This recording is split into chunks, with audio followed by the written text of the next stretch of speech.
Hi everyone, welcome back to a new post today. Let's today speak about Talcott Parsons, a functionalist who spoke about the society consisting of a complex network of interactions of individual, and he spoke about a concept called as social systems. Now, social systems consist of actors interacting directly or indirectly with each other in a bounded situation. Let me tell you, he's a functionalist and therefore thought of society having various parts like the organs of a body, each interacting with each other and influencing each other as well.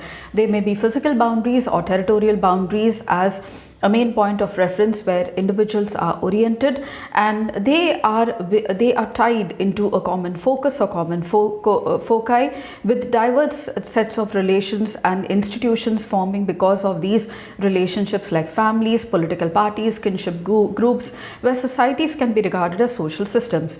Talcott Parsons' theory of social system views society as a complex network of pattern interacting individuals. It is a functionalist perspective, as I told you in the beginning, and emphasizes how the interconnected parts of a society work together to maintain stability and also order through shared values and norms. Now, a key component included is a status role component, which is a person's position, and this position comes with duties. And there are 4 different prerequisites for any system for survival, which he called the AGIL model or AGIL model, which includes adaptation, goal attainment, integration, and latent pattern. What are they? Adaptation. A system must adapt to the environment. The economic system is an example of this function.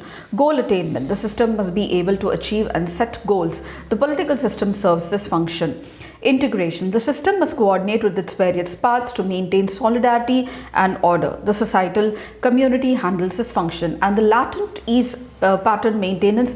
This system must maintain shared cultural values and norms over time. The fiduciary system, which includes institutions like families, schools, are responsible for this.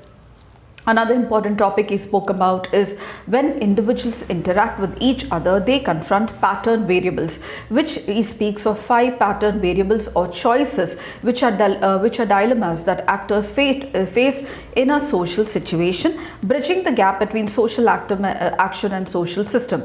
These variables are dilemmas that members face while they interact with institutions and societies, which include effectivity and effective neutrality, which is a choice between emotional relationship or keeping interaction emotionally detached. Effectivity is seen in a mother and a child relation, and effective neutrality is seen in keeping the feelings out of interaction, that is the roles like a surgeon. Self-orientation versus collective orientation. This choice is between the acting for oneself or for the group. Self-orientation prioritizes personalized goals, while collective orientation prioritizes the group's goals of the groups of society. For example, politicians, MLAs, MPs, representatives, and even bureaucrats as well. Universalism versus particularism. The choice between applying universal standards or standards to a particular specific relationship. Universalism is applying the same rules to everyone, for example, human rights. Particularism, applying rules based on specific unique relationship, for example, the economic laws or the political laws of every country.